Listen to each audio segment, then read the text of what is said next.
Bonjour, pour la méditation d'aujourd'hui, je vous propose une petite pause sur de brefs extraits. Et voici le premier qui se trouve dans le livre d'Ésaïe au chapitre 43, le verset 21. Ce peuple que j'ai formé dira pourquoi il me loue. En fait, tout au long du texte biblique, nous trouvons des exclamations de louange adressées au Seigneur, une louange d'un peuple joyeux en voyant ce que Dieu accomplit pour lui. Ces louanges viennent spontanément à cause de la joie qui emplit les cœurs. La louange est vraiment une des vocations du peuple de Dieu. L'Éternel s'est choisi un peuple pour que ce dernier le glorifie, l'honore, l'adore, le loue. Et très probablement que chacun de nous, quand nous sommes dans la joie, la bonne humeur, nous sommes assez spontanément dans un état propice à louer Dieu. Éventuellement, on fredonne un cantique, ou on se rappelle les paroles de louange d'un psaume, ou encore on prie avec entrain pour louer avec nos propres mots. Mais à d'autres moments, nous passons par des temps difficiles durant lesquels notre humeur est plus encline à la tristesse qu'à la joie. Dans ces périodes-là, la louange n'est plus aussi spontanée et notre prière se fait généralement plus plaintive. On remet à Dieu ce qui nous fait mal. Et il est évidemment légitime et même souhaitable de déposer devant Dieu nos fardeaux. Mais la louange est parfois injustement délaissée.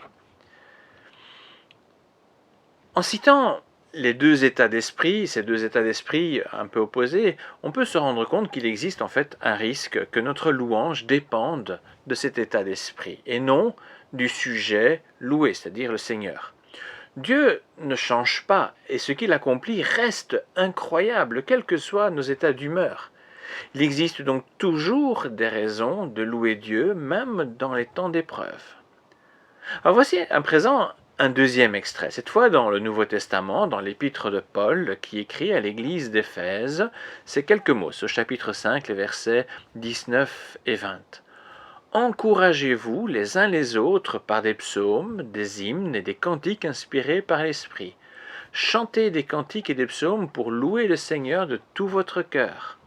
Remerciez Dieu, le Père, en tout temps et pour tout, au nom de notre Seigneur Jésus-Christ.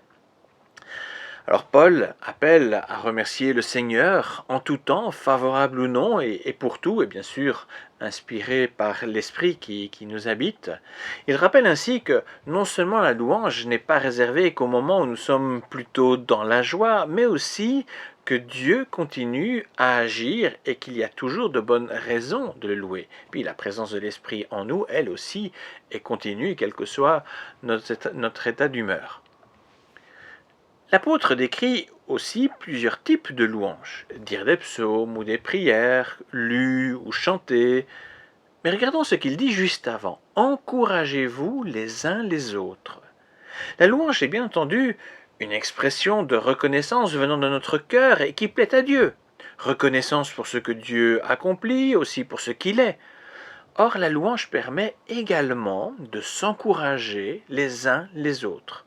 Entendre les uns les autres louer le Seigneur pour sa création, entendre ce qu'il accomplit dans la vie de chacun, entendre la louange qui rappelle qui est Dieu, entendre aussi ce qu'il a accompli par son Fils. Tout cela est effectivement une source d'encouragement pour chacun d'entre nous. Alors, outre le fait que la louange est une source d'encouragement bien utile dans les moments difficiles, rappelons aussi, pour terminer, que c'est par ailleurs une manière de participer à la réalité du royaume éternel de Dieu. Le chapitre 4 du livre de l'Apocalypse offre une magnifique scène de louange. Alors si vous avez du mal à louer, n'hésitez pas à relire ce chapitre et à faire de ce chapitre aussi votre louange. Et puis plus loin, dans le même livre, au chapitre 19, quasi à la fin du récit, là où le règne de Dieu est définitivement établi, nous entendons cette exhortation, et que je vous laisse en guise de conclusion à cette petite méditation, une voix sortie du trône disant « Louez notre Dieu, vous tous ses serviteurs, ses servantes, vous qui le craignez, petits et grands. » Alors c'est un appel bien sûr pour maintenant, mais aussi quelque chose qu'on vit maintenant qui a des prolongements pour l'éternité vers laquelle le Seigneur nous conduit. Merci pour votre écoute et à très bientôt.